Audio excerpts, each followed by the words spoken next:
Hello, how's everybody doing tonight? I see. Hey, Leto. Hey, Mike. Hey, Leto. How you doing, man? All right. Well, look like we have 3 people watching us tonight, so that's cool. At least thus far. We'll see how many more join us. Hey, Mike. Hey, Toys. And then Toys says, "Hey, Leto." Even though I think he hit the W instead of the E there. Uh, Alrighty then. So, you guys are in a bit. As always, guys, of course, I do appreciate any and all likes and shares. That helps to hopefully, with the algorithm, helps get the.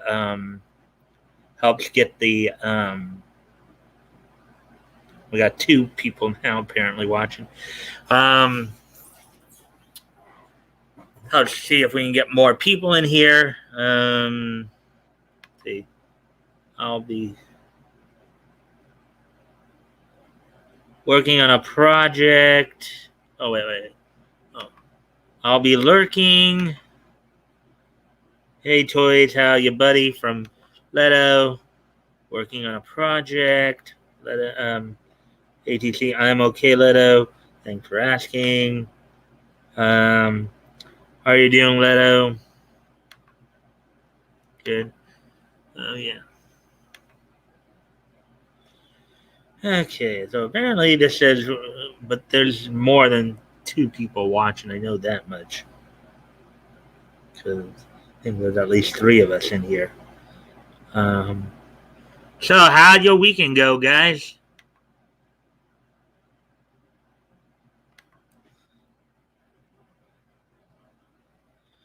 There we go. Now it's accurate.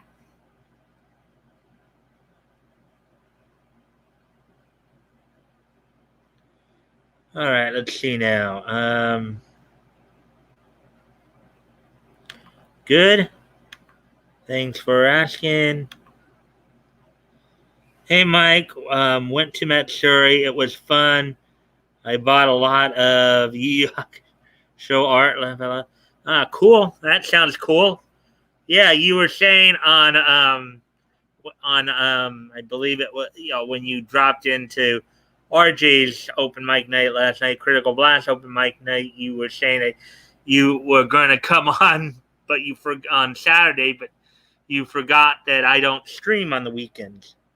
So, um, ATC. Laugh a lot. I broke down and had ice cream. Ice cream today. My blood sugar is currently 9.1. Is that a good thing or a bad thing? Broke down how? Edo showed up on Nick's stream, though if you aren't looking, you'll miss him, as he's almost taller than Nick. Just, I don't know, because Nick, from what I understand, Nick is like 6. I think he's like 6', 6'1", around there. Are you trying to say that Leto is like over 6 feet tall? Yeah, Vic panel was packed to the gills on Saturday. Yeah, so I'll wait a few more minutes here before I start getting started here. See if we can at least get a couple more people in. Coming up on the 5-minute mark right now. We're at like almost 4.5 right at the moment. So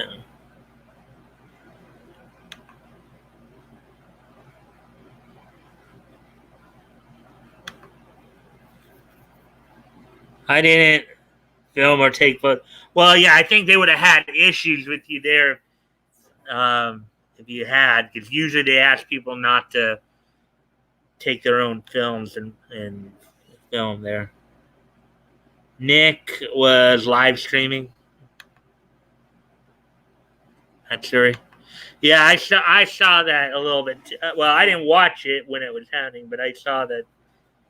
I got the notification. So Oh yeah. Let's see. So we're just past the 5 minute mark now. Yeah, and I guess Batgoat sent me an email earlier that he might not make it tonight because he went out golfing a little late. So just golfing a little late. So Ministry of Otaku filmed a small glimpse of me, my a millisecond.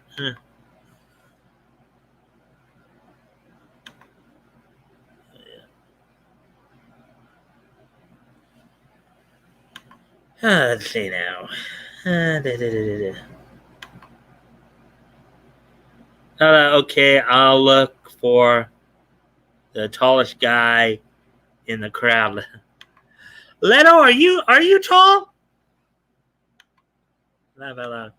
Are you that? Look like we have four people looking in. Hello, fourth person. Just waiting for people to come in before I get started. On the stream, we're probably at start around the 10-minute mark.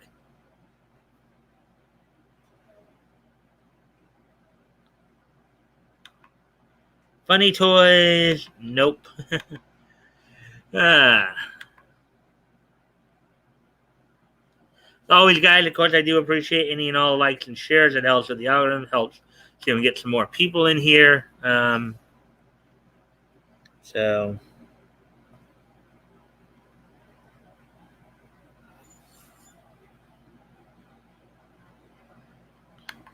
Leto 6'7". Uh-huh. I'm guessing you're joking there, Action, because the way Leto seems to be reacting, I don't think. I wish. 19. So let's.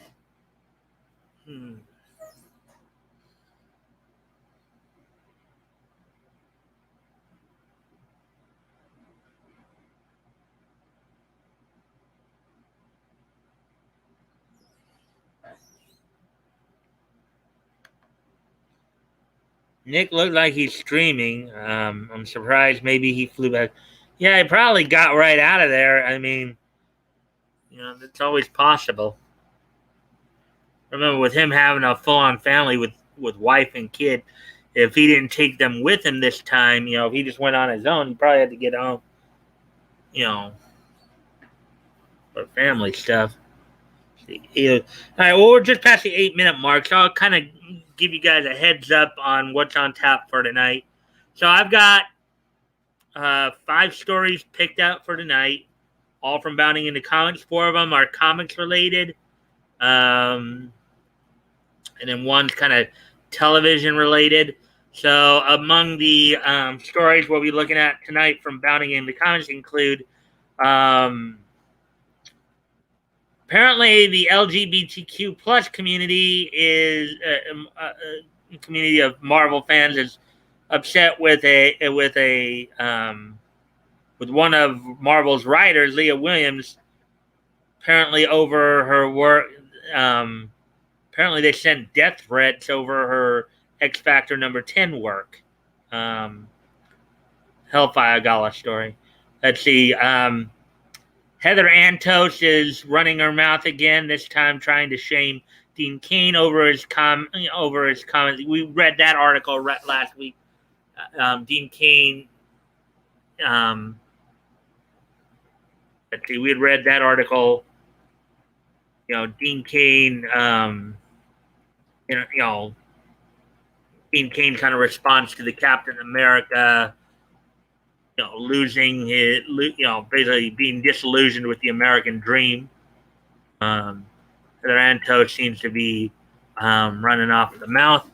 And I know we probably did this with on comicbook.com, but we'll cover the story here as well. DC Comics continues the story of Batman The Long Halloween. See what Bounding into Comics had to say about it. And Chuck Dixon, we go back to Chuck Dixon again, explains why you can't buy a complete English version of the Joker, The Last Laugh trade paperback. And then also we'll be covering some more on Russia's media ban.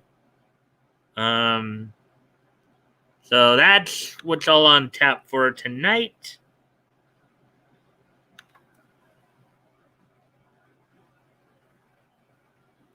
Let's see where everybody is at now here.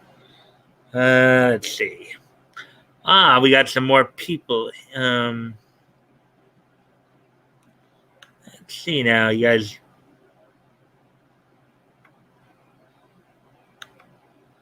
No Lady Rackets. No Lady Rackets went, but no kids. Yeah, they still probably had to get back for the kids then. Let's see. ATC. Let's see. And Drex was there. Hi guys, I'm Woody Mueller. Hey, Woody. Didn't see him. I think he showed up on Sunday, the day I didn't go. Well, yeah, I think Nick was when he was live streaming from there, at least from what I saw. That was on Sunday. If I understand. Morning, Woody. How are you, buddy? Morning, Woody. All right, so we're at 11, coming up on 11:40 now. So I think it would be a good time to go ahead and get into these articles. So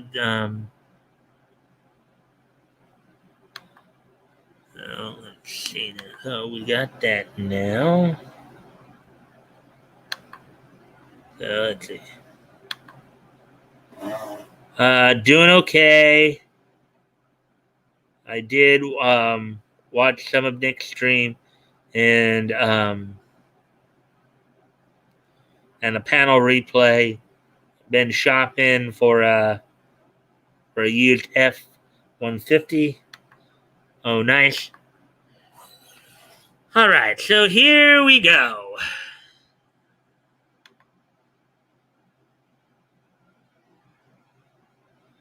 All right, and again, if you guys can remember, I do like it. Does help when you guys like and share the stream. Hopefully, we can get more people in here. And it looks like somebody left.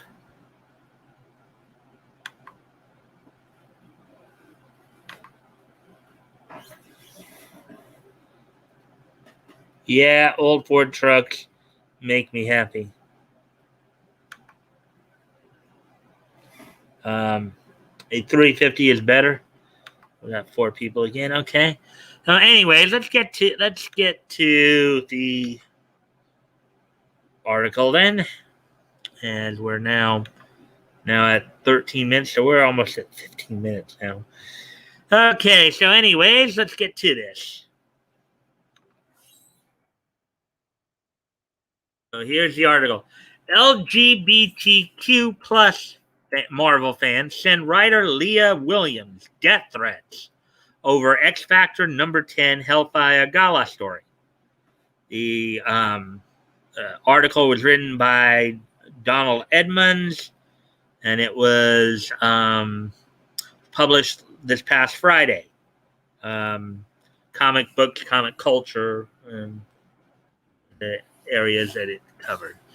So, anyways, Marvel writer Leah Williams has found herself the target of death threats after a retcon featured in the 10th most recent and final issue of X Factor, a Hellfire Gala tie-in issue featuring a very LGBTQ plus roster of mutants, sparked outrage among certain groups of online fans. Okay.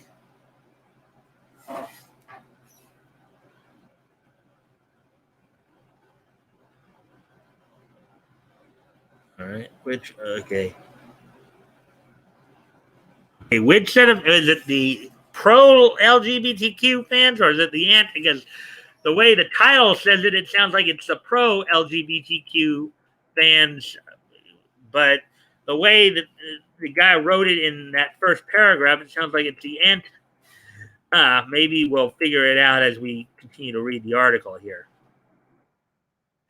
The anger against Williams stems from a subplot found within the book in which Prodigy, recently resurrected thanks to Krakoa's mutant facilitated resurrection protocols, retraces his steps across Los Angeles in order to uncover the truth about his own murder, which occurred almost 1 year to the date before he began his investigation.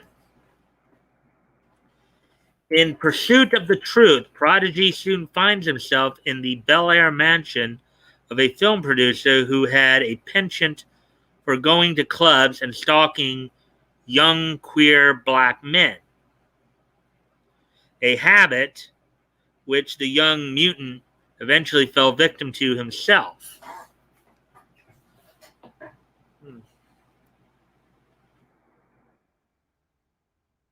And here's some oh,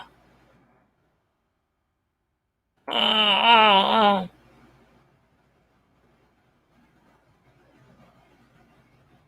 Source X Factor Volume 4, Number 10, Finale 2021, Marvel Comics, words by Leah Williams, art by David Baldeón, Lucas Warnick, David Messina, Israel Silva.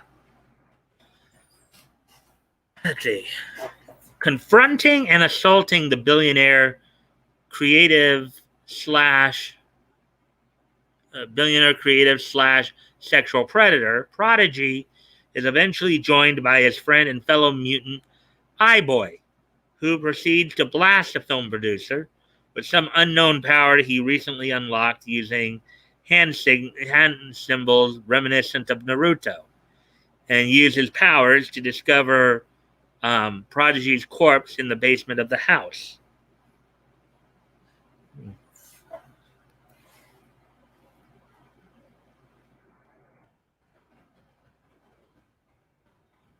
Okay.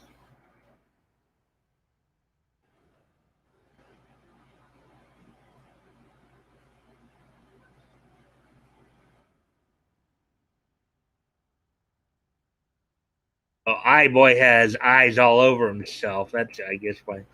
Hey, Source X Factor Volume 4, Number 10, Finale 2021, Marvel Comics, words by Leah Williams, art by David Baldeón, Lucas Wernick, David Messina, and Israel Silva.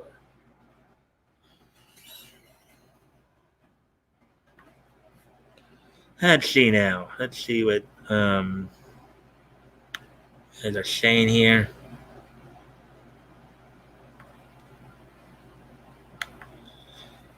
Comic quilt bag. Oh boy. Laugh out loud. I don't want to. Okay, I need to.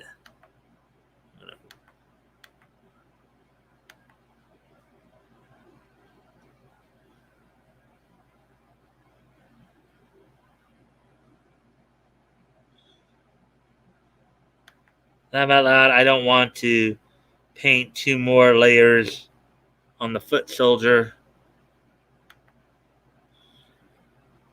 Do you sand to get that smooth finish? Here's maybe full night tonight. Let's see, we got 5 people in here. That's good. How is everyone? Sometimes Leto, depends how much work I want to put into the project. Hey, May, how are you tonight? From Action. Hiya, May. Doing fine, thanks. Hey, DC, I'm all right. Hey, Woody. Hey, May. How are you? Okay, so maybe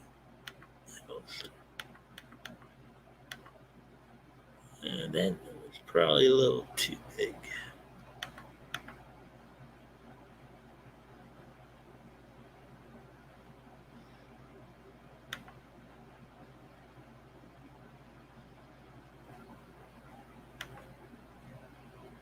All right, so we're at the 20-minute mark here.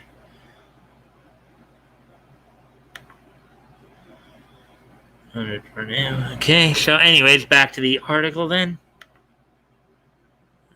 me first see. Let's see.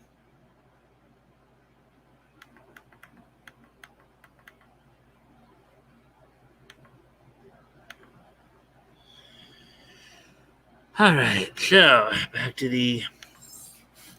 Shortly after X Factor number 10 hit shelves, a number of X readers took issue with the fact the story was being published on the last day of Pride Month, with many LGBTQ plus feeling insulted to have received what they perceived as an insensitive and offensive LGBTQ plus story following an exhausting month of various companies attempting to virtue signal their support for the community and their cause. More specifically, fans having a fit over Williams' treatment of Prodigy, and particularly her writing of his character due to his recently confirmed membership in the LGBTQ plus community. Yeah, well, here we go. Basically, what it sounds like is they think that she should have virtue signaled with everybody else, and since she didn't, now they're having a little fit.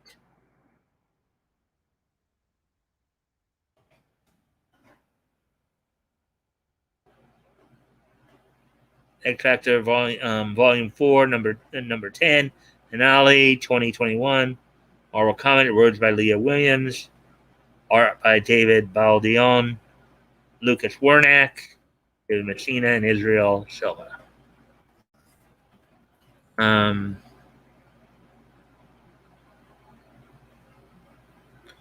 In the early days in New X-Men, David had a somewhat relationship with a female member of the team, Serge Noriko Ashita. Years later, during the Empire crossover event, he came out as bisexual.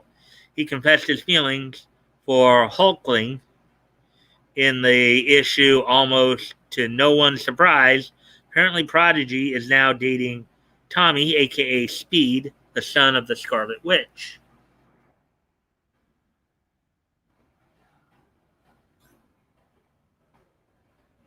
Feeling particularly slighted by Williams, who, according to her pinned tweet, identifies as part of that collective, these outraged fans proceeded to express their disgust with Prodigy's story in a variety of ways on social media.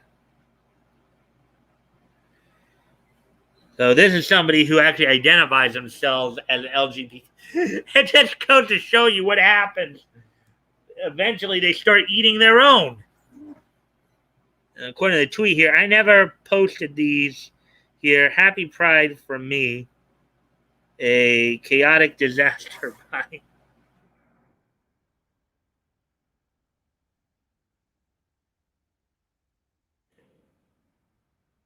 The backlash against Williams wasn't limited to just a couple of tweets from some random accounts, as the litany of tweets expressed various degrees of contempt with Williams writing swore off any further titles she may write, such as the core issues of the upcoming trial of Magneto storyline, and even making veiled death threats towards her over. So she didn't virtue signal enough. So that's why they want to. That's why they want to cancel her. And oh boy, here's some more of the tweet right here. X spoilers, rape, race, the R word, racism, sexual assault. I don't have clear thoughts on this yet, but I'm tired of people being vague about it. So for people wondering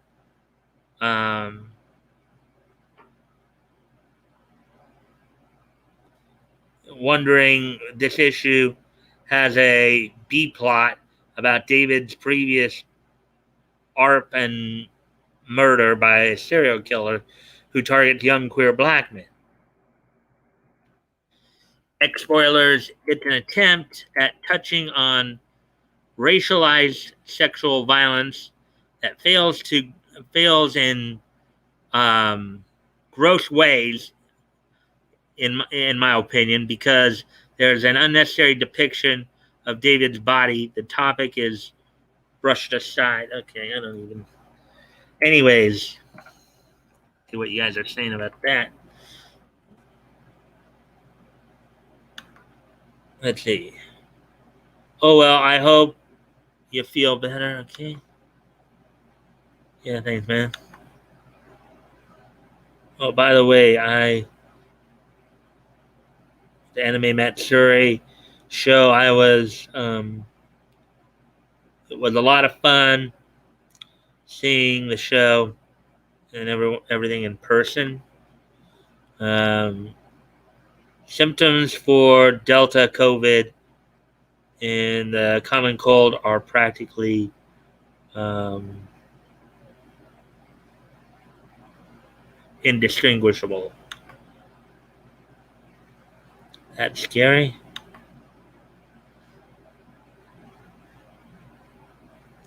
May is young, she'll be fine. Mm-hmm.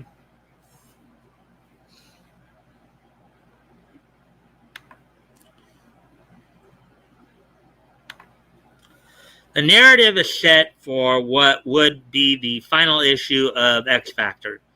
As this Twitter user notes, the issue with David Prodigy is more than just murder, but um, SA and ARP. Just to note, the screenshot collection of tweets is only a fragment of what's being directed against the writer. And I won't read these off, but I'll let you guys see.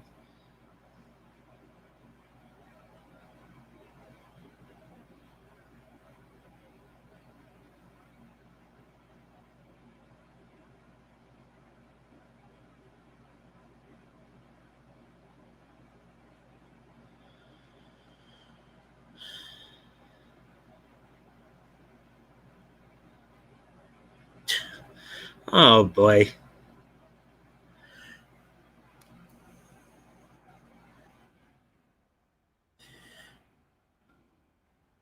This is all over the fact she didn't virtue signal enough, and that's why they're doing this to her.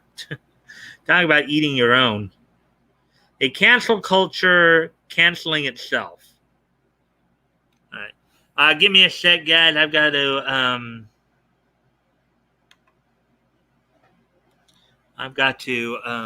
make some adjustments here. I'll be right back.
All right, I'm back. Hopefully, you guys were still able to hear me, even though I had my air conditioner on there.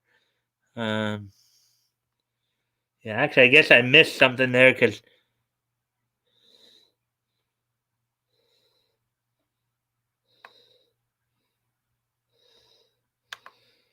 Hey, they say I'm all right. Let's see. Hey, Woody. Let me just go back because I think I might have missed something here. Hey, May, how are you? Hey, I'm all right. My throat is good now, but I am remaining silent for another day. I'm doing a um, scheduled thing to do stuff.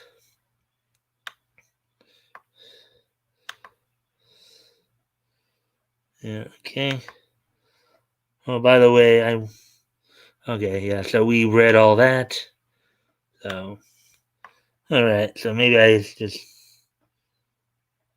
Anyways, okay. So back to the All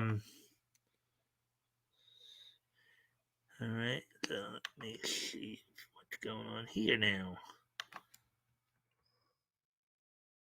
Why does it only say two people are watching? Did some of you leave on me or something like that?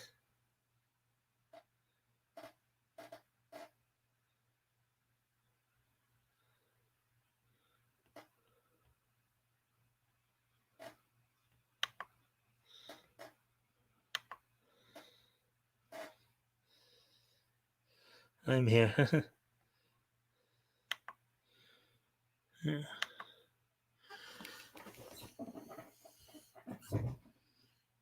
As always, guys, of course, I do appreciate any and all likes and shares. That does help with the algorithm. See if we can get some more people in here as well. Um, so, anyways, a cancel culture canceling itself.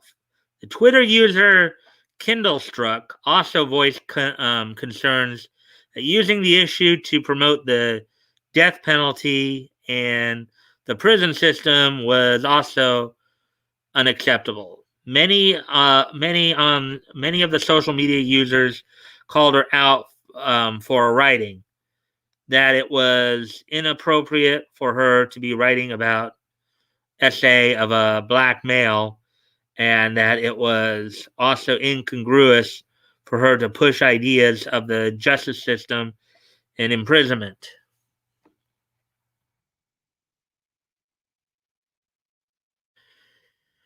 With that, we see Marvel pushing away its more woke audience, the same who tried so hard to gather such through diversity and inclusion messaging pushed in their recent titles.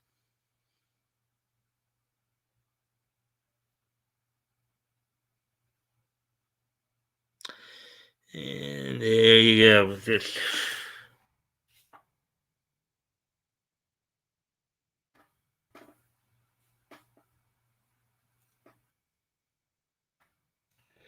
Williams issues.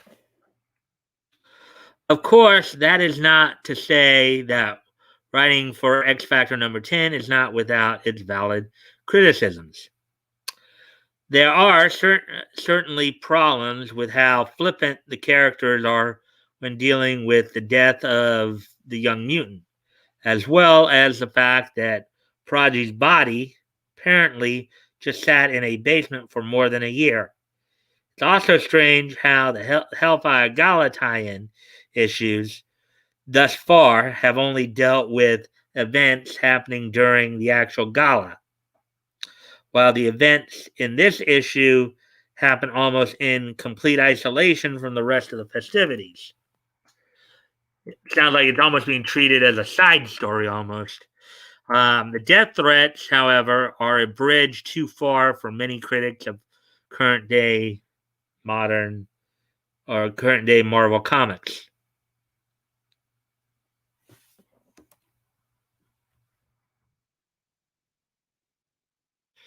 Now, with Leah Williams writing The Trial of Magneto, these same users are wary of how she will handle the offshoot title, especially in light of how the Gala issue ended with the death of Wanda Maximoff, aka Scarlet Witch, the very same daughter of the Master of Magnetism, who on the many on the island of Krakoa have named both a pretender and one of the great calamities to have ever happened upon the mutants.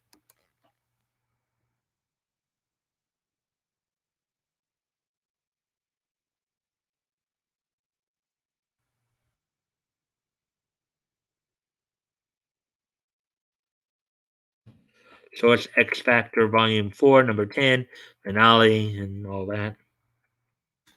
In the eyes of Krakoa's population, her crimes against Homo superior are considered well beyond those committed by William Stryker, with the purifiers coming second in public opinion only to what Bolivar Trash did in Genosha.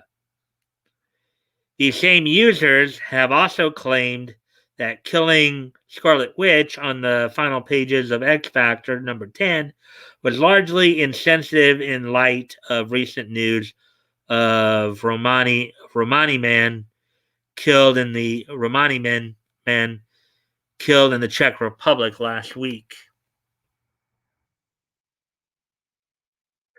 Well, considering that, from what I understand, um, Magneto and his kids are somewhat of Eastern European descent. I guess that one. Source: House of M, Volume 1, Number 1, 2005. Marvel Comics, words by Brian Michael Bendis. All right. Art by Olivier Coipel, Tim Townsend, and Frank Diarmata.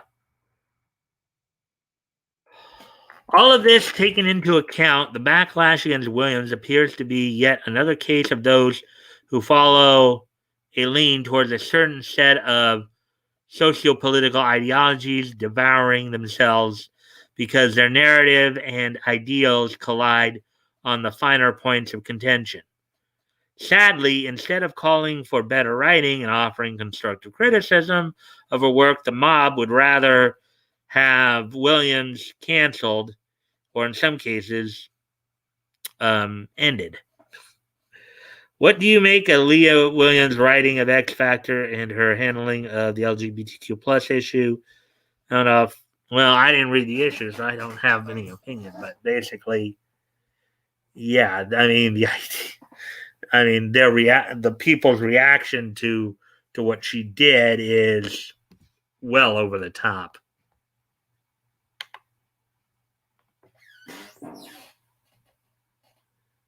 Anyways, let's see what you guys are saying here in a moment here.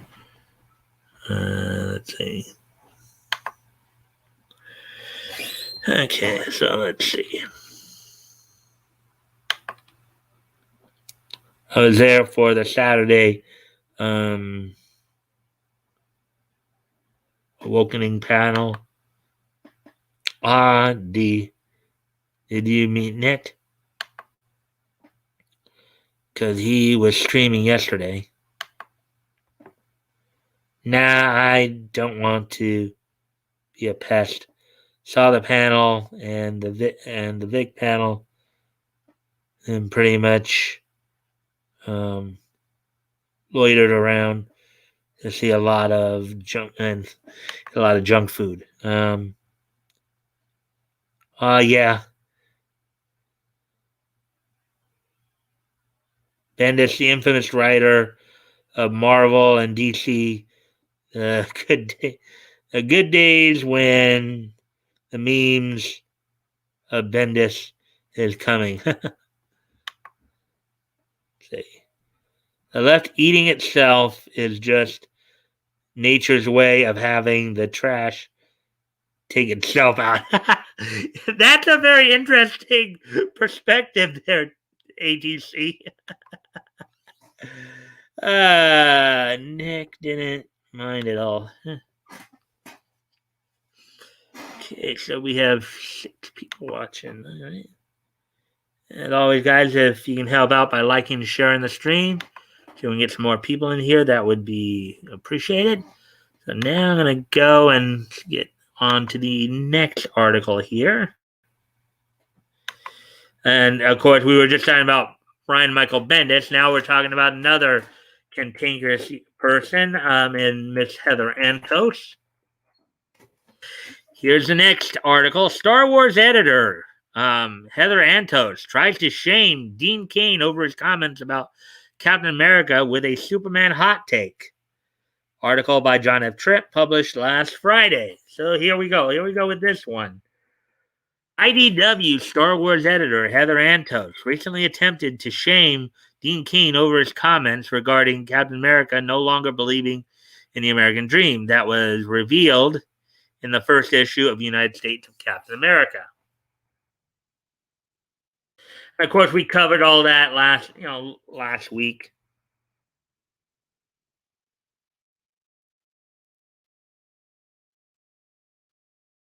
Antos took to Twitter where she reacted to a Daily Wire article covering Kane's comments he made during an appearance on Fox and Friends. She tweeted, "He knows Superman wasn't an American, right?" Um, Actually, I believe with the Kent's adoption of him, he was an American, Miss Santos. You apparently don't know Superman mythos enough. When the Kent adopted him, he was American. I don't know if you forgot, Miss Antos, but you remember the saying, truth, justice, and the American way? That ring a bell, you twit?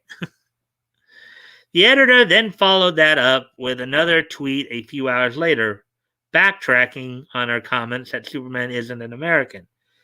She wrote, to all the reply guys commenting that Supes was an immigrant, therefore American in that regard, totally agree. Quote, Dean Cain doesn't agree that makes you an American, though. So by his standards, Supes isn't an American. Oh, here we go with some twisted logic there.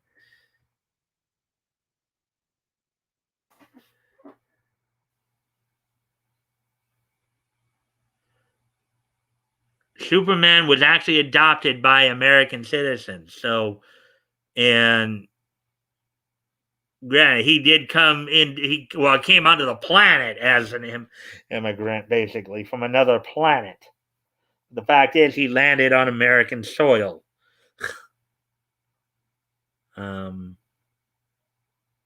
and once the Kents adopted him, he was an American citizen. So it's unclear what point Antos is actually trying to make by discussing Superman when Kane's comments were about Captain America, which again is true. Yeah, that's a good point too. In fact, Kane doesn't even mention Superman in his segment on Fox and Friends.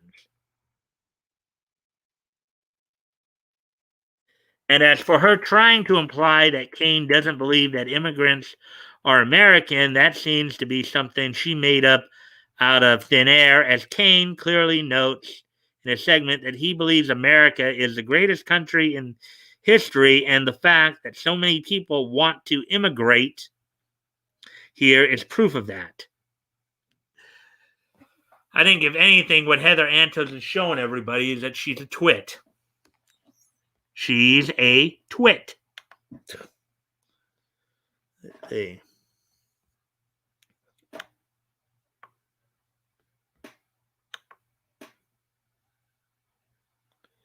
One more layer of purple paint, okay.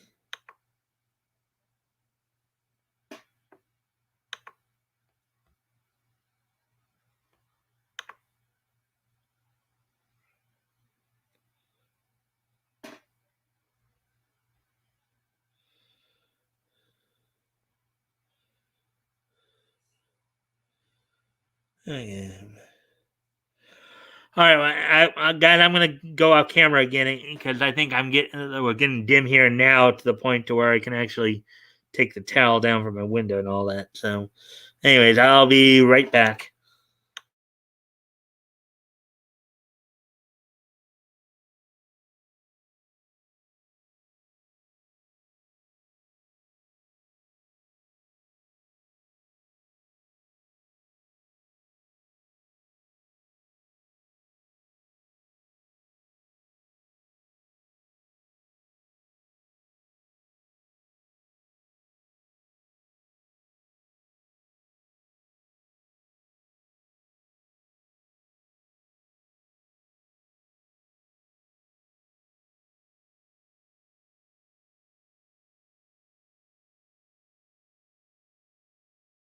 Go ahead and. All right, here we go. And we're up to 7 people now. Yay, 7 people. Thank you. And I hope, and as always, guys, I do appreciate any and all likes and shares. And I hope you guys can help me out with that. Get more people in here. Yeah, so here we go. Let's see. Yeah. Kane stated, quote, "We just celebrated our 245th birthday. In my opinion, America is the greatest country in history. Not perfect. We are constantly striving for a more perfect union, as as well know. But I believe she is the most fair, equitable country ever, with more opportunity than anyone's ever seen. And that's why people are clamoring to get here from all over the globe." Unquote. Yeah, it's kind of funny because they dump on America, yet it's America's founding principles as to why everybody wants to come here. They dump on the Constitution, but it's the principles and policies that come from the Constitution why people want to come here. And people like Heather Antos apparently don't get that. It's not to go from one communist country to another. It's to, get away from that lifestyle.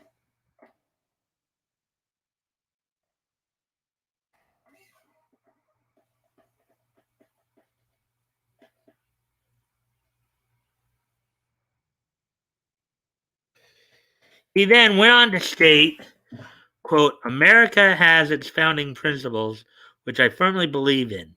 I believe in individual freedom. I believe in equality of opportunity, not outcome," which is kind of the difference there.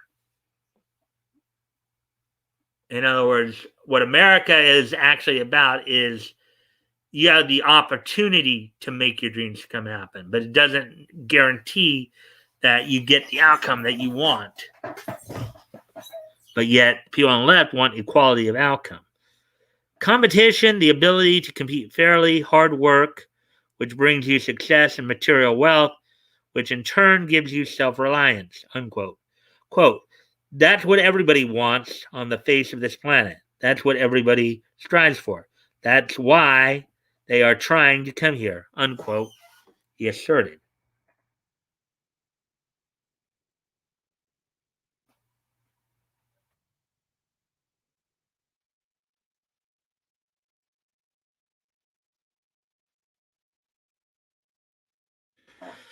So again, who knows what Antos is actually referring to, but in her rush to try and score some woke points on Twitter by trashing Dean Cain, all she did was show off her lack of comic book knowledge and make herself look stupid. I agree. What do you make of Antos' hot take?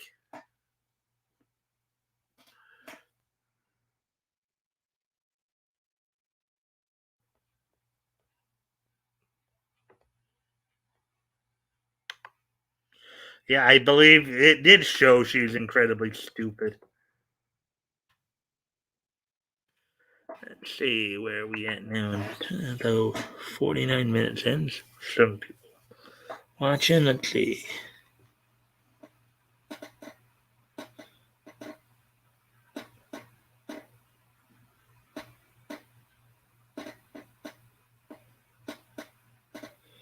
They.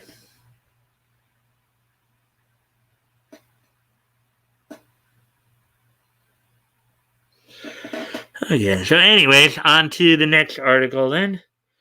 And of course, we covered this also on the CBR site. So here's bounding in the comics. DC Comics to continue the story of Batman, A Long Halloween, in new special from Jeff Loeb and Tim Sale. Written by J.B. Augustine, published earlier today. With the two-part Long Halloween animated feature film finally upon us, DC has announced that the original comic book story will continue in a new follow-up, the Long Halloween Special, brought to us by the team who authored the original graphic novel 25 years ago, Jeff Loeb and Tim Sale. So 25 years ago, that'd be 1996, I believe. So yeah. Of course, Batman: The Long Halloween Part Two, Warner Brothers Animation. That's their take on Two Face right there.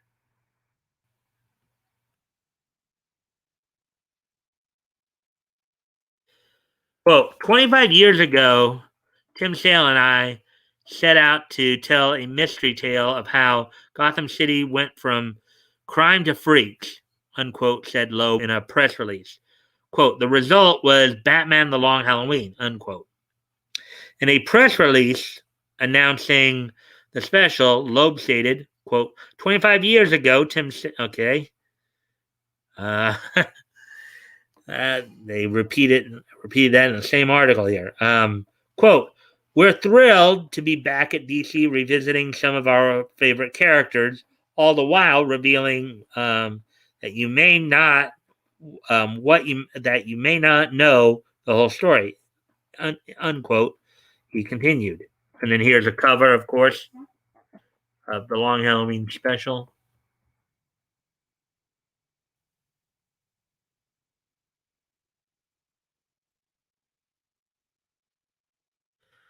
Hale would also chime in with his own praise for the level of quality letterer Richard Starkings, um, Elephant Men, and colorist Brennan Wagner, Grendel, are bringing to the special. Quote, as it has always been, working together on Batman has brought out the best of Jeff and myself as Gotham City storytellers, unquote, said Sale.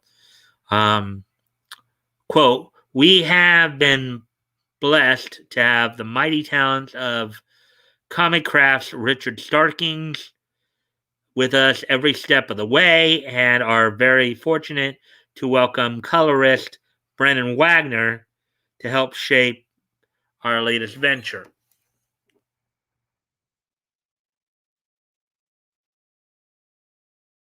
Well, there's an interesting look there, huh?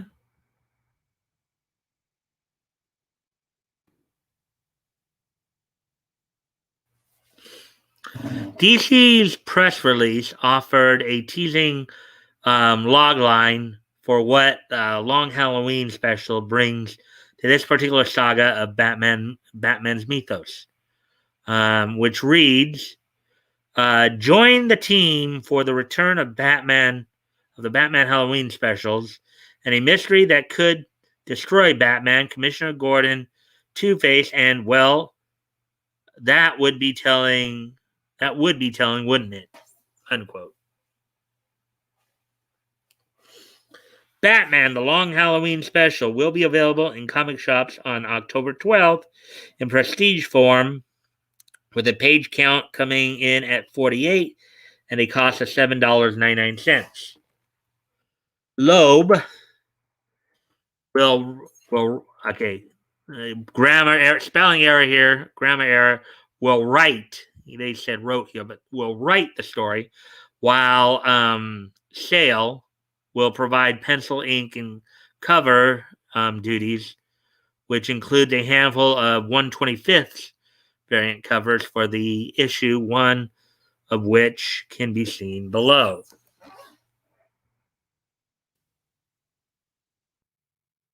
Oh, look at that! Look at that blood dripping down his face right there.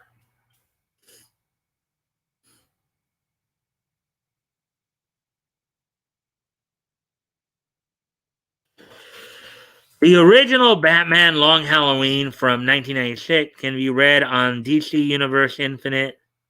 Um, Part one of the back to back animated movies is currently available for purchase on digital and Blu ray, while the film's second part is currently set to release on July 27th. Do you think we really need a continuation of Long Halloween? Will you read it? Make your thoughts known on social media or in the comments below. There's that article. So we got through 3 of the 5 articles I'm reading tonight. Let's see. Let's see what you guys are saying here. You got some lively conversations going on here.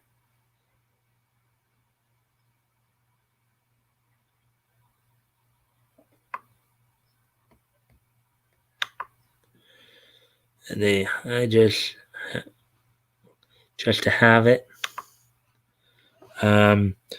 Because it's something I liked as a kid. I get that little.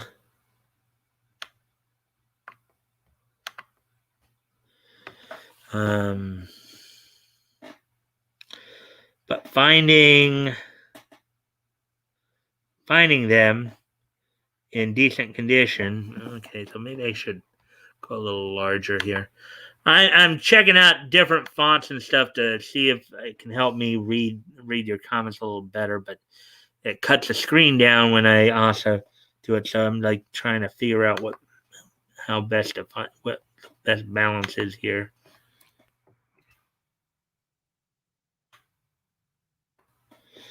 But finding them in decent condition. Okay.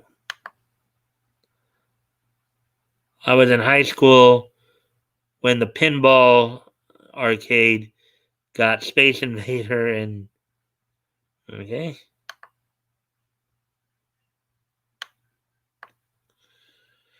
I think they were getting a quarter even back then.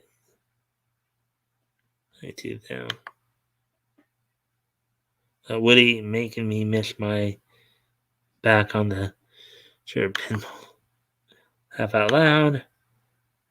We went off topic. Way off topic. All right. So, anyways, so 6 people in here. So we're now at 57. So we're coming up on an hour here. So we're just over halfway through the articles. 3 down, 2 to go.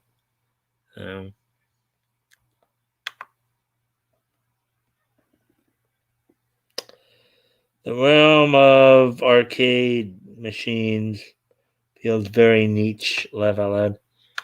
Well, I grew up in that era too. I went into a few arcades myself over the years. So, you put as many quarters as you had with you into those things.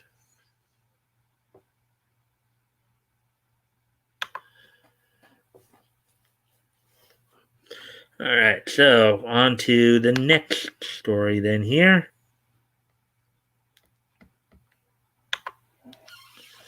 We got 6 people.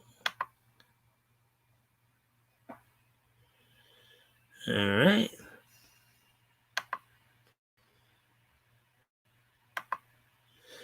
Alrighty then, so let's get on to the next article here. Let's see now.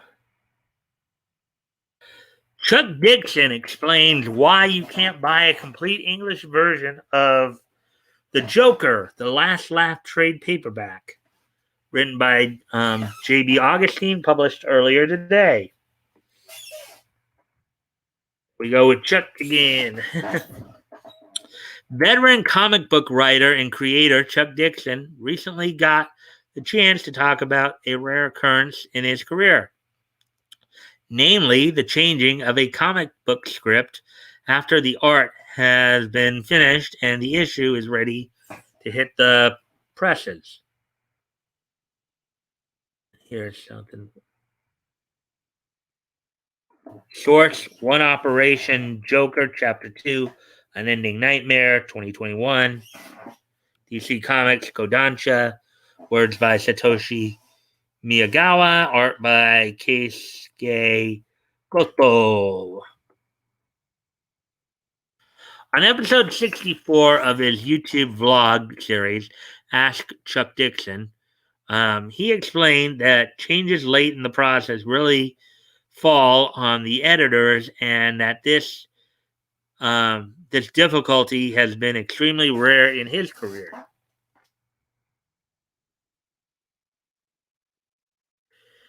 Giving an example of one of these uncommon instances, Dixon then recalled how he ran into trouble at Marvel when working on Savage Sword of Conan, because, as he puts it, he never knew what he was going to get from the artist, and the book's mix of supernatural elements and historic action often clashed in ways that made no sense as a result.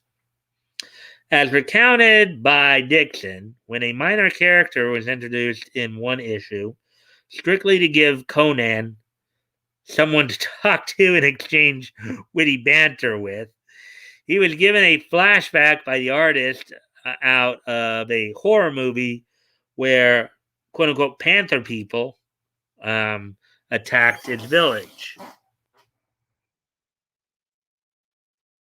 And here, I guess, is the story they're talking about. One of the stories. Towards the Savage Sword of Conan, number 39, 1939, Marvel Comics. Yet, despite the character's interesting backstory, they were never supposed to be seen again. A development which prompted Dixon go to the editor at the time, Larry Hama, and request that the story be fixed, as in its then current state it confused both of them and had nothing to do with the rest of the proceedings.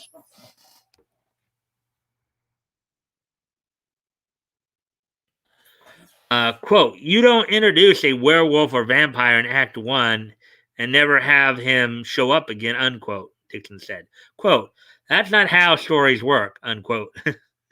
Which is true. I mean, that is kind of lame. Eventually, they rewrote and redrew the ending to track on a closing sequence which wrapped up the Werepanther side story. Though it corrected the problem, the new resolution still failed to go anywhere notable afterwards.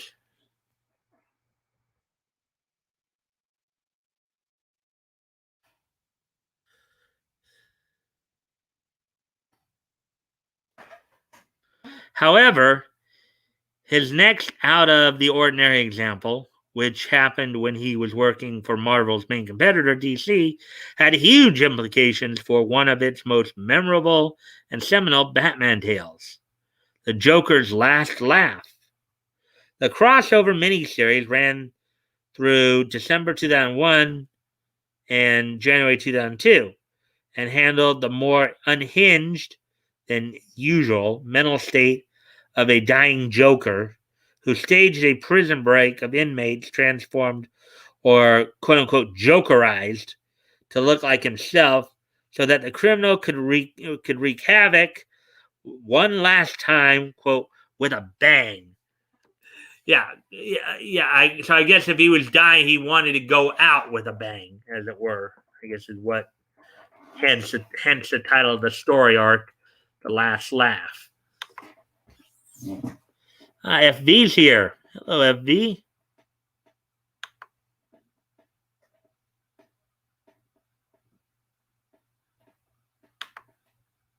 Nice.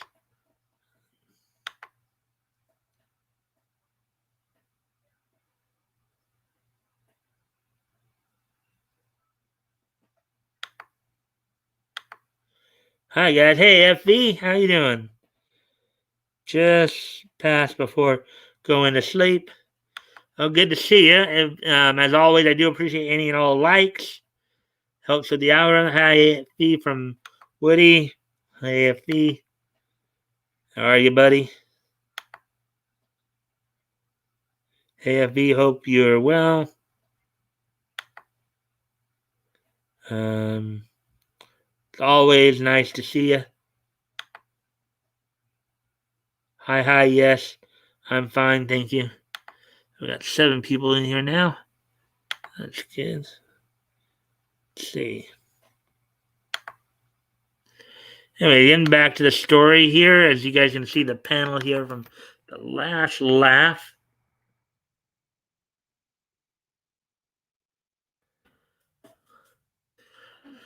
The problem presented itself, at least partially, when the series was assembled into a trade paperback form. Shortly before its publication, Dixon realized from the listed page count on solicits that the first part of the story had been chopped off for the volume.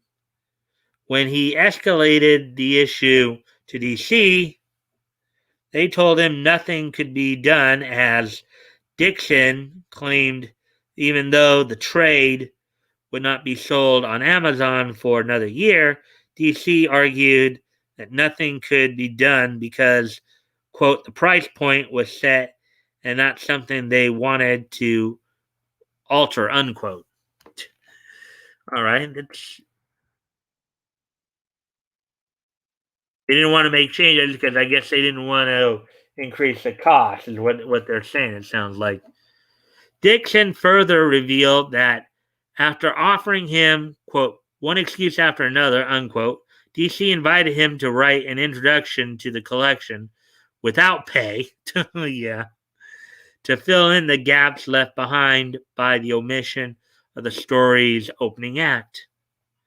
However, at that point, the headache of the situation led Dixon to conclude that he no longer wanted to be involved in the trade's publication.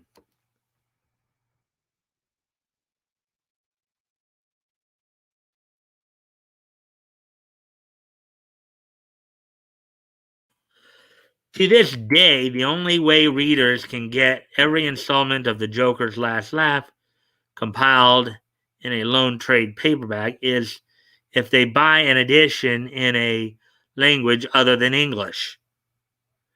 You can circumvent this discommoding and arduous task simply by finding the tale in its entirely digitally on DC Universe Infinite and Comixology. What do you make of Dixon's anecdote about Joker's Last Laugh? Let us know your thoughts and comments in the.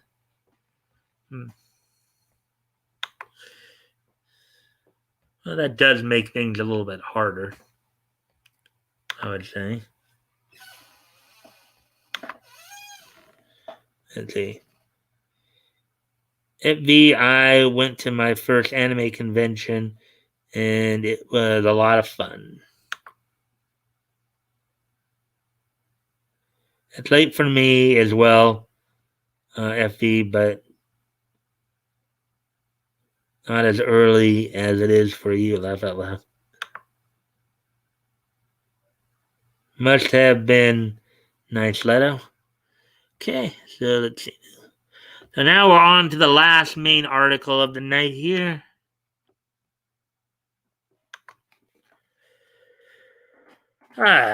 So here we go. We'll get to this here in a sec.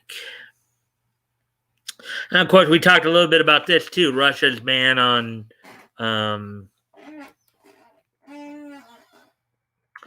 So Russia's media ban spree continues. Latest wear includes first Attack on Titan live action film. Article by Spencer Bercouli, published on Friday, July 9th. So here we go. Hot on the tail of their banning of the iconic anime film Akira, the Russian government has once again moved to block access to even more quote-unquote nerd-related media, including the first live-action Attack on Titan film, the Mortal Kombat Legends Scorpion's Revenge animated film, and the cult favorite Happy Tree Friends series. Attack on Titan Part 1, 2015 Toho. The source there. According to a post published to the official Telegram account of the United Press Service of the Court of St. Petersburg, the court ruled on July 7th, last Wednesday, to, quote, declare, in brackets, a mix of 5 different films and series, unbracketed, as prohibited from dissemination, unquote, within the Russian state, including the 3 aforementioned titles, as well as 2 animated films, Dante's Inferno and Animated Epic, and Dead Space Downfall, based on the visceral video games of the same names.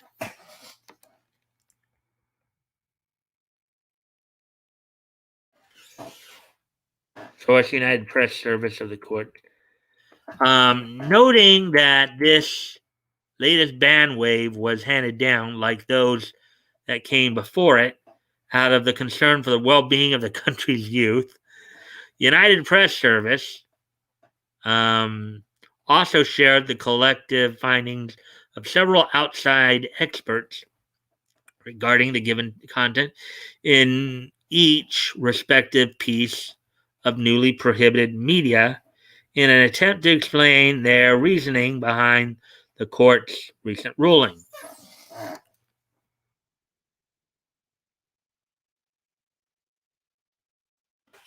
Quote, scenes of extreme cruelty prevail in the cartoon. Bloody martial arts, dismemberment of bodies, elements of cannibalism, similar to x-rays of damaged bones and organs. Dark night landscapes are painted in a blood red color.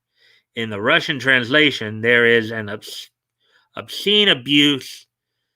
In the Russian translation, there is an obscene abuse and jargon.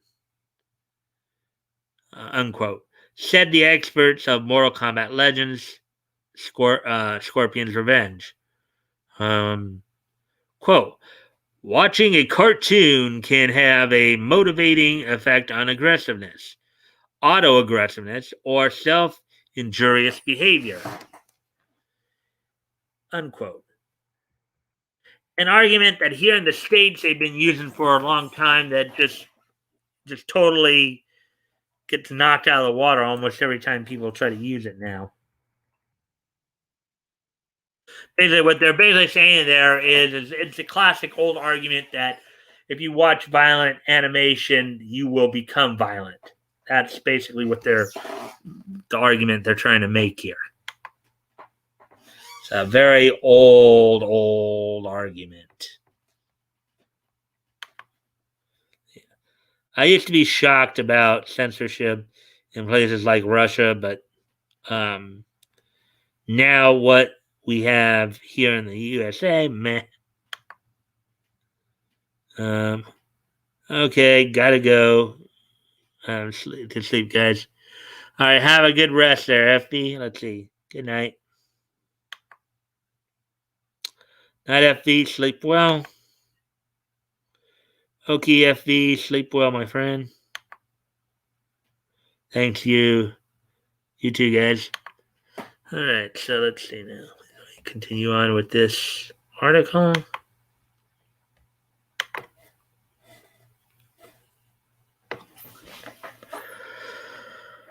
Of Attack on Titan, let's see.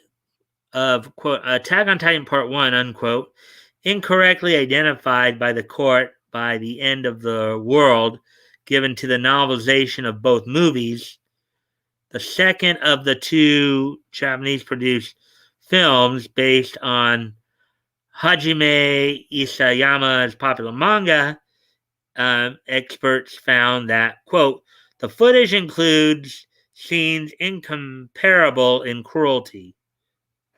Naked titans tear people apart and devour children. Rivers of blood are shed. Before the final scene of the film, a depressing mood of powerlessness and hopelessness hovers in it. Unquote. Oh, Russia, a communist country worried about powerlessness and hopelessness. That's ironic. That's considering their policies. That's exactly what their policies bring about. I just don't think that they like the fact that the way the Titans are depicted is very much like how communists are depicted, or communists are. Uh, Quote, watching this film by minors can harm the mental health and spiritual and moral development of children. The formation of phobic reactions in them, unquote, they added. In other words, they believe that these films teach hatred for communism. That's what it is.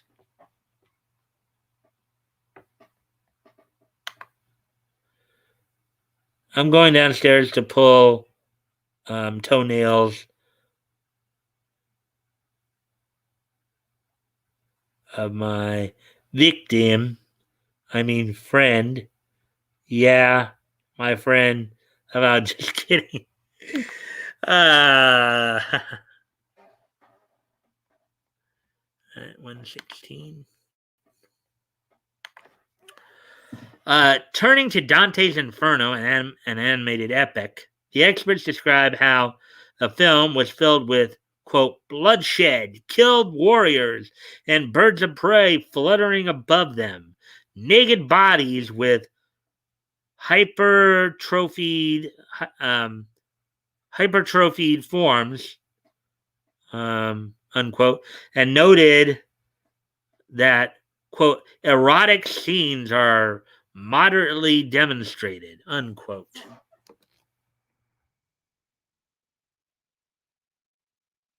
Quote, the cartoon is replete with scenes of bloodshed, violent death of people, dismemberment, use of weapons, unquote. Warned the experts of dead downfall. What I think these experts are more worried about is that the kids might get ideas and might overthrow the communist government in Russia by doing some of this stuff. Quote, the ending of the cartoon is extremely pessimistic. It includes scenes of the death of the entire crew and the possible transition to monsters to an approaching spaceship. Scenes of murder, dismemberment of human bodies indirectly increase the level of risk of deviant behavior of a child under their influence, unquote.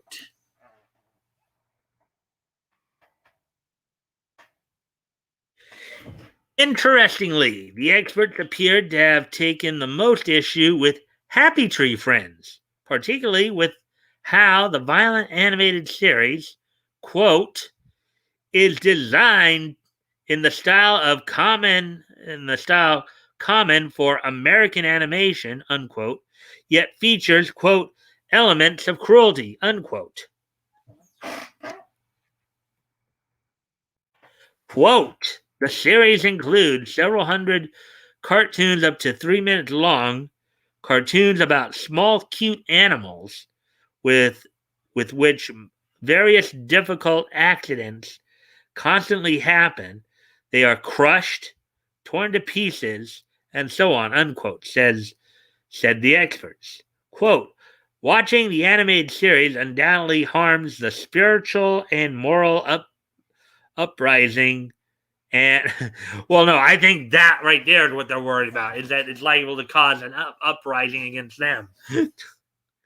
And the development of young children. It contradicts the humanistic nature of upbringing inherent in Russia. In other words, what they're saying that these may give kids the idea to rebel against the government is what they're worried about.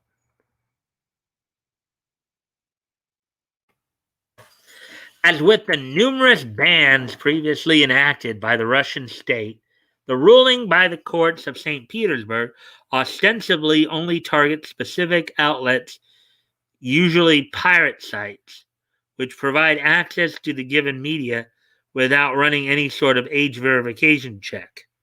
However, as noted by Russian pop culture news outlet Game Mag, such bans have already led one Russian streaming service, Kinopoisk HD, to remove the legally licensed series Tokyo Ghoul from the library of offerings after it was prohibited for distribution by a previous court ruling.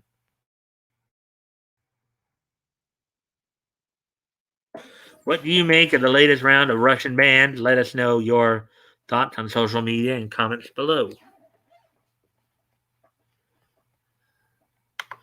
All right, so that's the last of the main articles tonight. Let's see, we're at an hour 20, so we actually made some good time tonight. See what you guys are saying here. Let's see. Gross. It's in response to what? Not really. They grow back after a couple weeks. Hey, Leto, I have Super Street Fighter 2 arcade cabinet downstairs.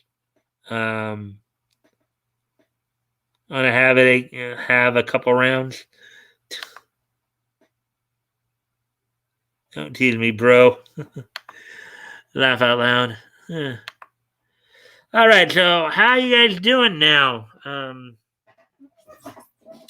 Got a few minutes. Let's see. We're at hour 21 here, so we might be getting close to time to start wrapping up here soon.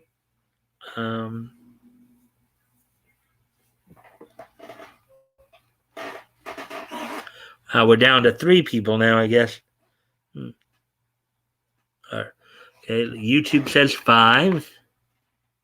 And now StreamYard once again says 5.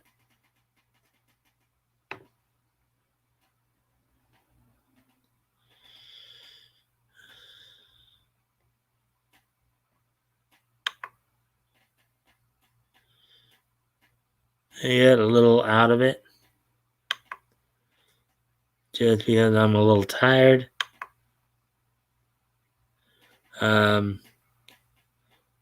I'm waiting for it to dry. Let's see, niche it up.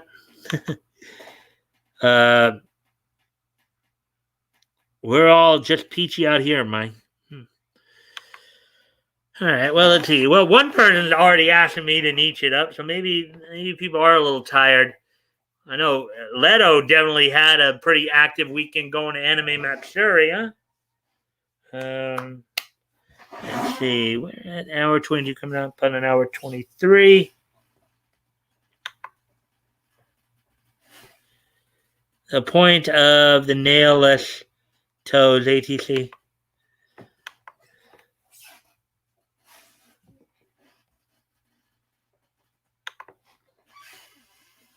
I'm ordering a custom arcade cabinet for all my MLK games.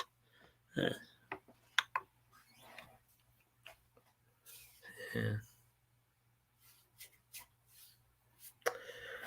All right, let's see. Yeah.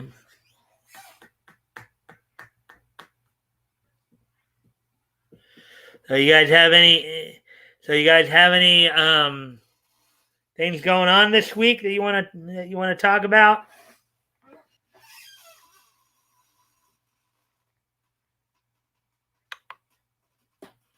Question, Woody.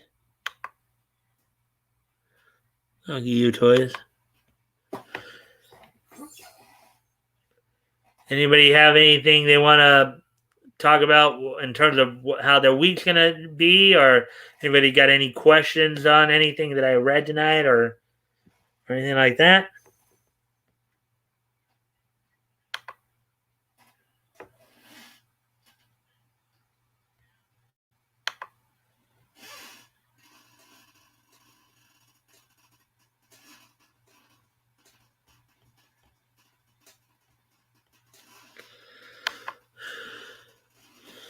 Only 1,000. One minute.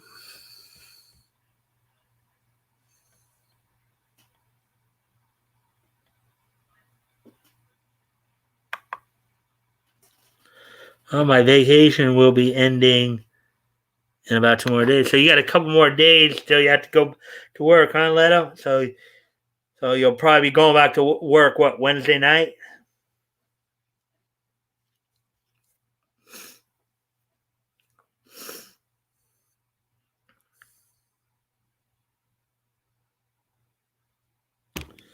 All right, let me. No notification yet. And I do know. Let's see. Maybe I'll take a quick peek. Open up another window and take a quick peek at.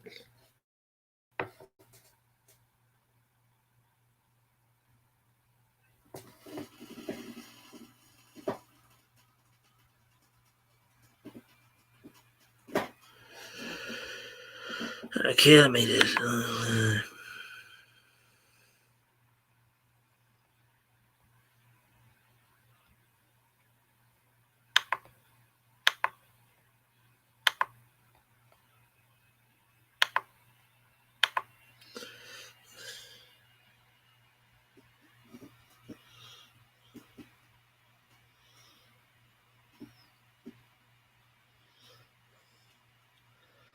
Okay, so Nick is streaming tonight. Matsuri is over and other incorrectly used phrases. Question mark. So,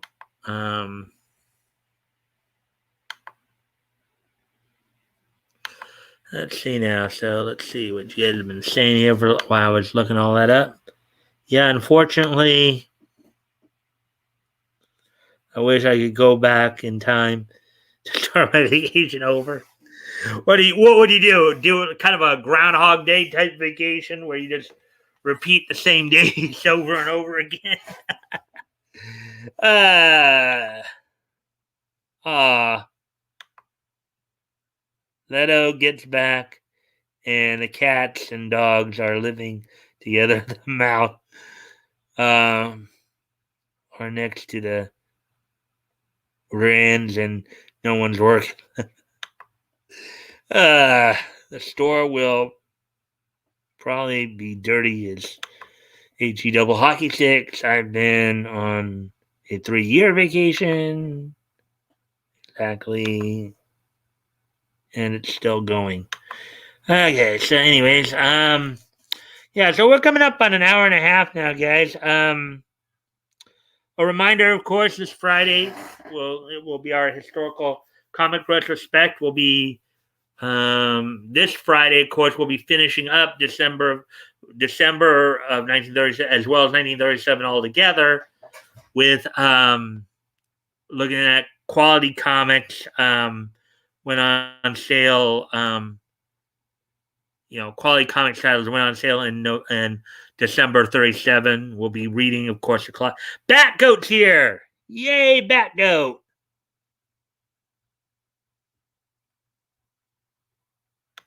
Let's see. Would love to trade with toys.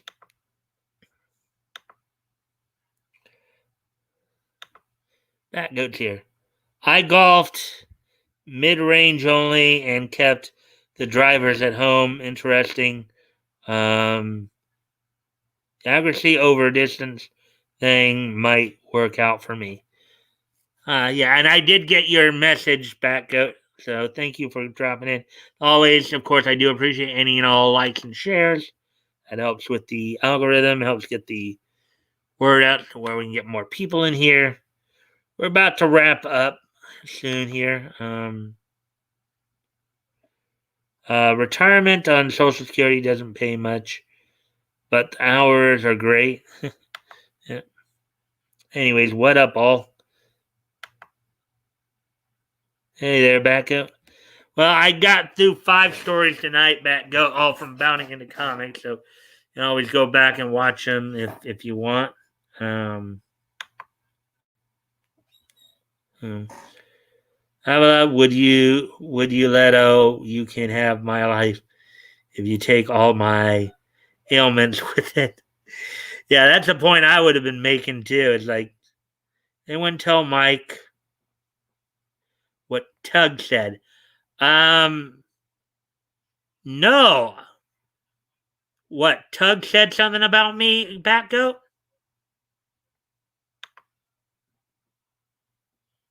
That's disgusting toys.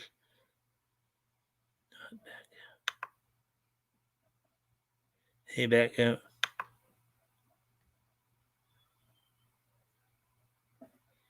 Hey, Batgoat, let's see.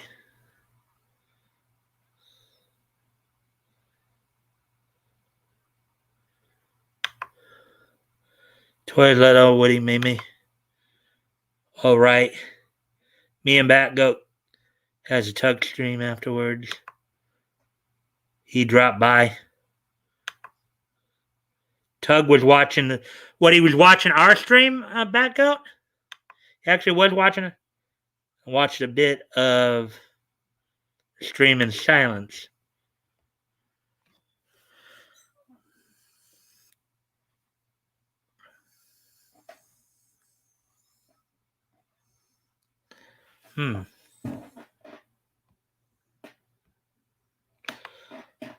He said some really cool things about you. Laughed about the guy backing off the cliff, and then I dropped your link. Well, too bad he. Well, let's see.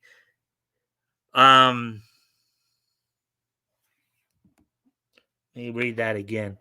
He said some really cool things about you. Laughed about the guy backing off the cliff, and then I dropped your link. Sweet. So at least he did come in to watch, and I'm glad he did. I hope. And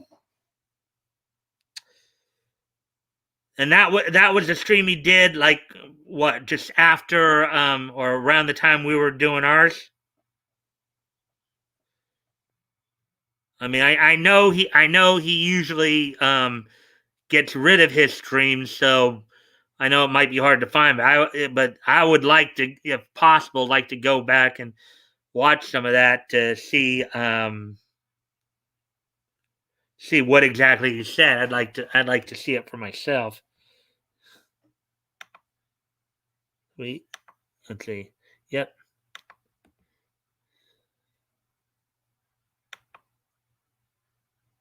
And thank you for dropping the link. Hopefully more people will start coming to those Friday night streams. I think he doesn't want to come in.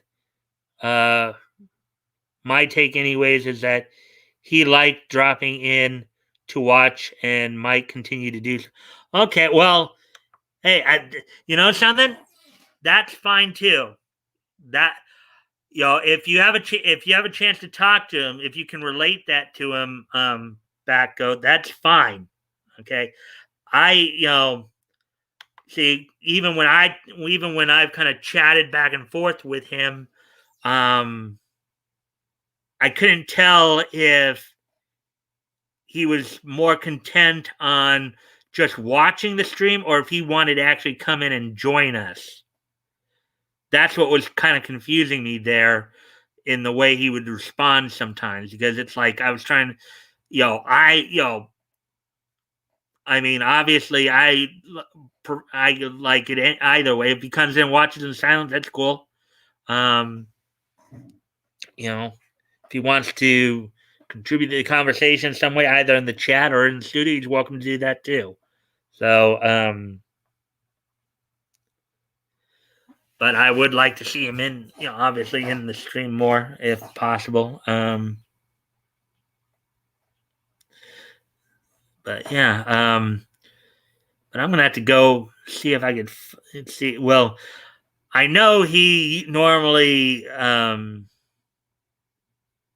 like erases his streams, but I might try to find that one just so I can, because I would really like to see that.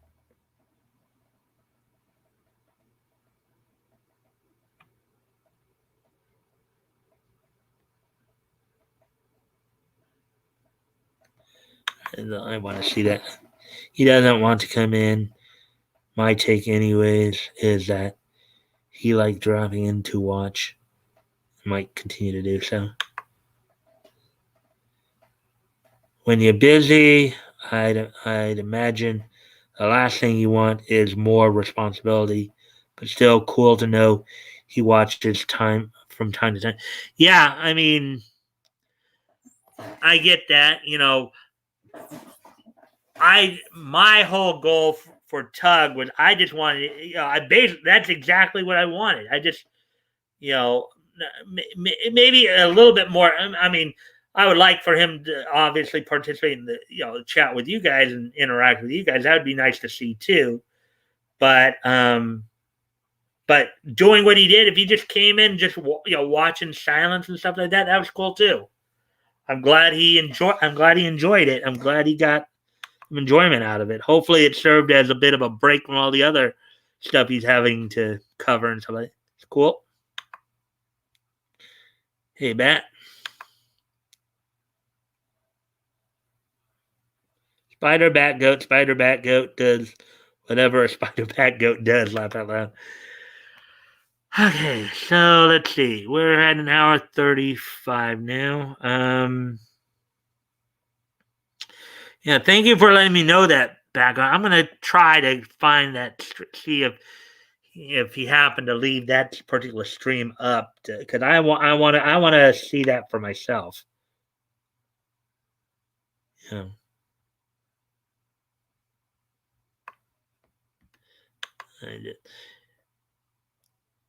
Tug was watching the stream. Mm-hmm. Said some really cool things about you. Laughed about the guy backing off the cliff, and then I dropped the link.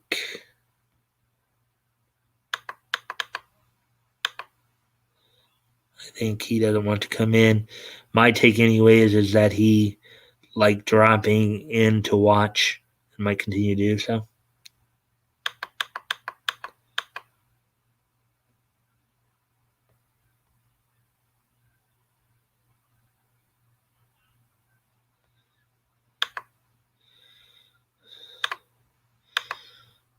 Yeah, I almost forgot about that backup. I knew I was forgetting something. Then, of course, Gelf had to say weird garbage about shaving my mustache. Tug laughed and said, "No, he looks cool." I was like, swoon. Oh, that was nice. That was nice of Tug. Man, I hope you can get in a bit earlier because, on Friday, Bat Goat, so we can talk a bit more about that because, you know,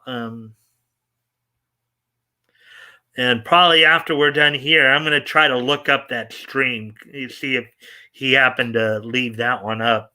Because I would really, really love to see that. Oh, by the way, Batco went to Matsuri, saw the panel, and for a bonus, Star Wars Girl and Flash was there. Cecil was there, but I don't know who he is. Slap alone.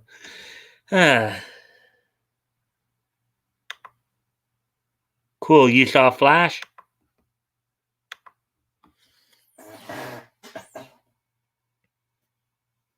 Well, if you saw Flash, Leto, be respectful of the fact that he probably doesn't want people, probably just people in general knowing what he looks like. So, don't give any details. Let's be respectful of his wishes on that.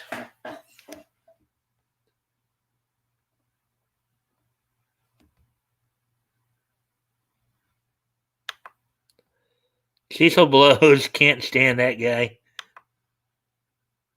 Night, folks. I'm tired and hitting the hay. All right. Well, thanks for being here, Toys. Thanks for being here. Hope you had fun tonight. I'll see you tomorrow night. Cecil is Cecil. He acts like that. Peace, Toys.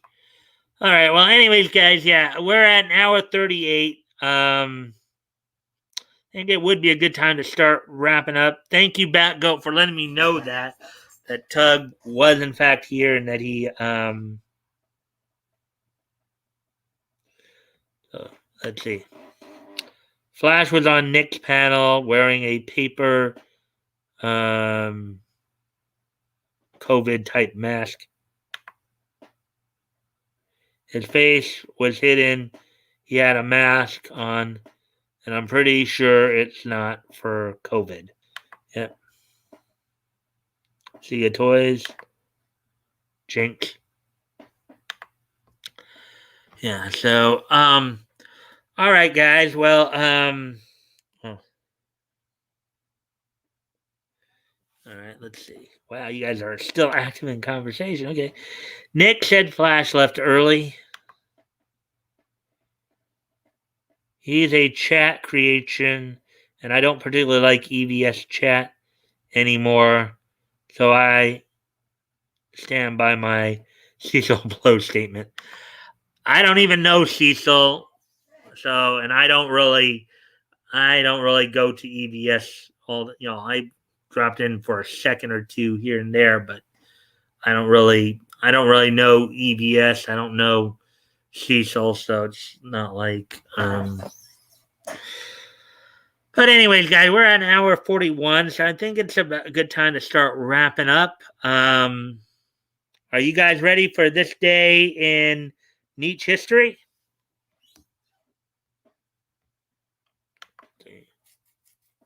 Yeah, I don't want TVs anymore since his channel blew up. EVS. Agree, Woody? All right.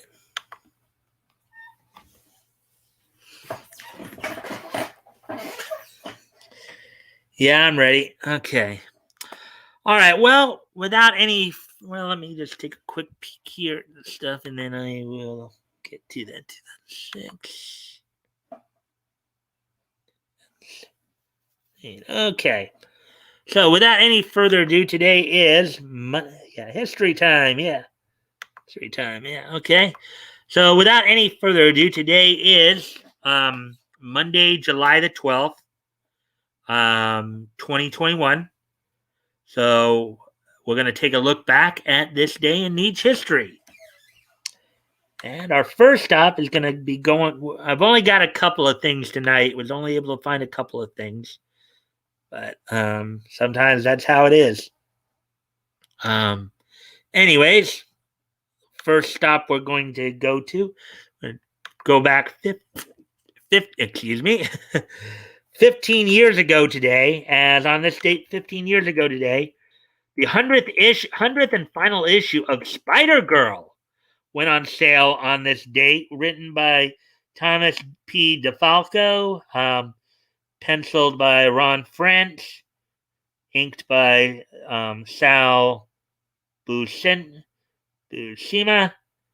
lettered by David Sharp, and colored by Gotham Studios. So, on this date, 15 years ago in 2006, the 100th and final issue of Spider-Girl from Marvel Comics went on sale.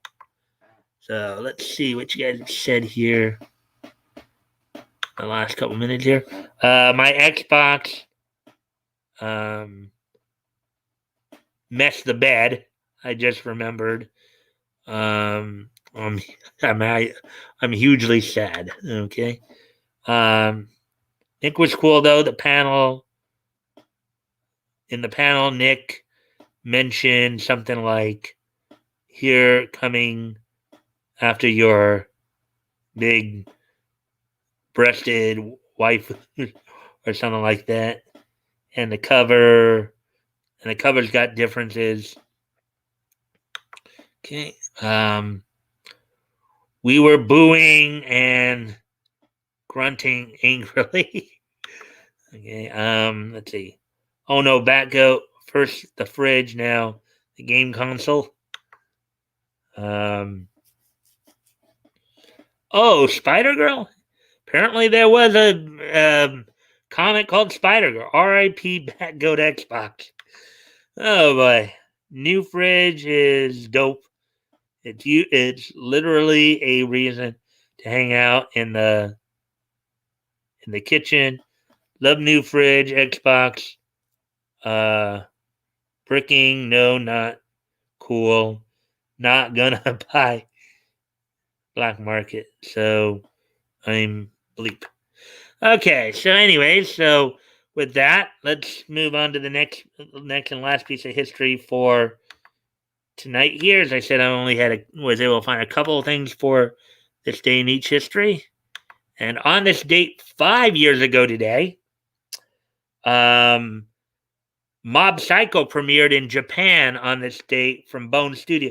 Bone Studio released, premiered Mob Psycho in Japan on channels Tokyo MX, YTV, BS, Fuji TV, and Asahi Channel 1. So on this date, 5 years ago today, Mob Psycho premiered in Japan. So there we go. So that's all that happened on this day in history. I thank you guys again for being here tonight. Thank you, Batgoat, for letting me know that Tug did actually talk about me on his stream. I think I'll go see if I can find that stream because as I said, like to hear what he had to say. Let's see. Don't forget this Friday night, of course, we'll be finishing up December of 1937 as well as 1937 all together with feature. We'll be reading. We'll be looking at the books that went on sale from Quality Comics in December of 37, specifically focusing on feature Funnies number 5. Batgoat, I look forward to having you with me there, and hopefully we can get Tug to drop in, even if it is in silence. Let's see. Yes, Mob Psycho, nice. No problem, Mike. Cool. Piece it. I see you all at Nick's stream if I see you there. All right. Well, anyways, guys, thank you again. I appreciate you guys being here. As always, I appreciate all the likes and shares. And I look forward to seeing you guys back here tomorrow night. And until then, good night. And I will see you then. Bye.